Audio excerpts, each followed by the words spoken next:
बताओ वैक्सीन वालों से चंदा ले लिया कि नहीं ले लिया? और आज जब हम पीछे मुड़ करके देखते हैं, ये सड़कों पे जो एम्बुलेंस आपकी मदद करने समाजवादियों का है, भारतीय जनता पार्टी का नहीं है। ये पुलिस का इंतजाम समाजवादियों ने किया था कि हमारे लोग अगर तकलीफ और परेशानी में हैं और अगर उन्हें जरूरत पड़ जाए, पुलिस की मदद की जरूरत पड़ जाए, तो फोन मिलाकर के पुलिस उनकी मदद करने के लिए पहुंच जाए। इंतजाम समाजवादियों ने किया था। 100 नंबर इसका नाम रखा था। लेकिन जब से भारतीय जनता पार्टी आई, इन्होंने 100 नंबर 112 कर दी। बताओ, इन्होंने पुलिस के लोगों ने अपनी वसूली बढ़ा ली कि नहीं बढ़ा ली? बढ़ा ली कि नहीं बढ़ा ली? ये चंदे का भ्रष्टाचार नहीं है, आम जनजीवन में भी भ्रष्टाचार बढ़ाया है सरकार ने। आम जीवन भी हमारा, जो हमारी जरूरतें हैं, तहसील से लेकर के थाने तक में इस सरकार ने भ्रष्टाचार बढ़ाने का काम किया है। मैं देखता हूं कई बार ये हमारे पुलिस के लोग कभी कभी नाराज हो जाते हैं। मैंने याद दिलाना चाहता हूं, अभी तो अग्निवीर वालों की नौकरी 4 साल की हुई है। अगर बीजेपी की सरकार आ गई तो हो सकता है इनकी नौकरी 3 साल की ही बचे। भारतीय जनता पार्टी की राजनीति को, नफरत की राजनीति को खत्म करना है। इंसानियत की, मोहब्बत की, भाईचारे की, एकता की राजनीति को जिंदा करना है, आगे बढ़ाना है। और समाजवादियों का तो इतिहास यही रहा है। मैं एक दिन बता रहा था अखिलेश जी को, मैं समाजवादी युवजन सभा में था, निकलते ही नरेंद्र मोदी जी से मैंने कहा, आपकी किसी जेल, लाठी और मुकदमे से मैं डरने वाला नहीं हूं। लगाओ मुकदमा जितना लगाना चाहते हो, चलाओ लाठी जितनी चलाना चाहते हो। जितनी तुम लाठियां चलाओगे, उससे ज्यादा हमारे सीने और कंधे उन लाठियों का सामना करने के लिए तैयार रहेंगे। जुल्म की इंतहा कर दी। 10 साल हो गए इस सरकार को, ये नहीं बताते कि क्या किया 10 साल में। एक के बाद दूसरा जुमला, दूसरे के बाद तीसरा जुमला। लोगों ने कहा मोदी जी का संकल्प पत्र आया है। मैंने कहा ये संकल्प पत्र नहीं है, जुमला पत्र है, जुमला पत्र। जुमला बोलने का काम करते हैं प्रधानमंत्री जी। क्या कहा था 2014 में आपसे? बोले भाइयों और बहनों, 2 करोड़ नौकरी नौजवानों को हर साल दूंगा। फिर कहने लगे किसानों की आय 2 गुना हो जाएगी। फिर कहने लगे देश से महंगाई खत्म होगी। फिर कहने लगे इतना काला धन लाएंगे, इतना काला धन लाएंगे, इतना काला धन लाएंगे कि हर आदमी के खाते में कितना जमा हो जाएगा? जोर से बोलिए। 15 लाख आ गए, 15 पैसे भी नहीं आए, 15 पैसे भी नहीं आए।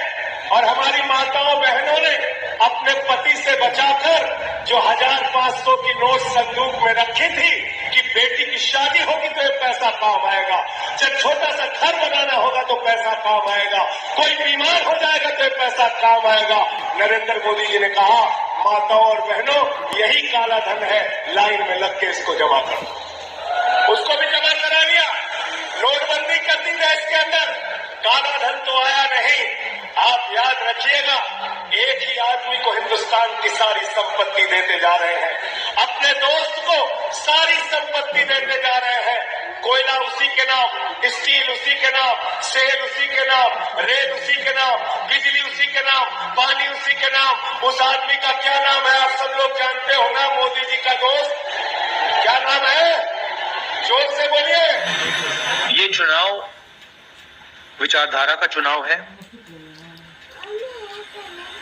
एक तरफ आरएसएस और बीजेपी जो संविधान है, लोकतांत्रिक सिस्टम है, उसको खत्म करने की कोशिश कर रही है, और दूसरी तरफ इंडिया गठबंधन, कांग्रेस पार्टी संविधान को, लोकतंत्र को डिफेंड करने की कोशिश कर रही है, उसकी रक्षा कर रही है। चुनाव में 2-3 बड़े मुद्दे हैं। सबसे बड़ा बेरोजगारी, दूसरे नंबर पर महंगाई, भागीदारी। मगर बीजेपी 24 घंटा डिस्ट्रैक्शन करने में लगी रहती है।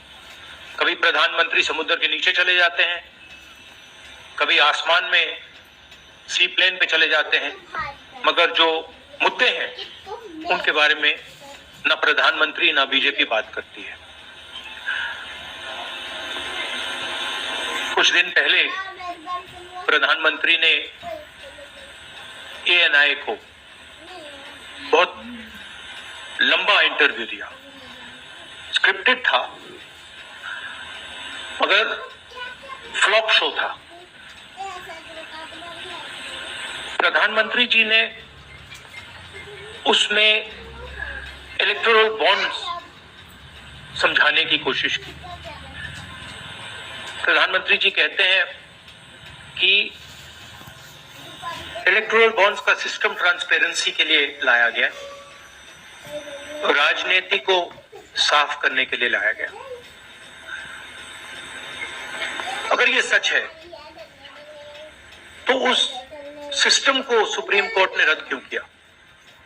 और दूसरी बात, अगर आप ट्रांसपेरेंसी लाना चाहते थे तो जिन लोगों ने आपको पैसा दिया, बीजेपी को पैसा दिया, हजारों करोड़ रुपए दिए, उनका नाम आपने क्यों छुपाया था?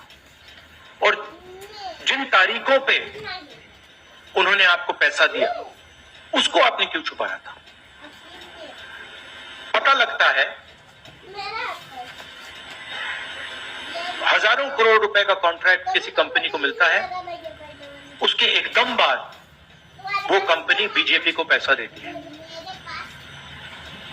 सीबीआई की इंक्वायरी होती है, ईडी की इंक्वायरी होती है, किसी कंपनी पर शुरू होती है, उसके 10-15 दिन बाद कंपनी करोड़ों रुपए बीजेपी को देती है और फिर सीबीआई की इंक्वायरी, ईडी की इंक्वायरी बंद हो जाती है। सड़क पे इसको एक्सटॉर्शन कहते हैं, एक्सटॉर्शन कहते हैं सड़क पे।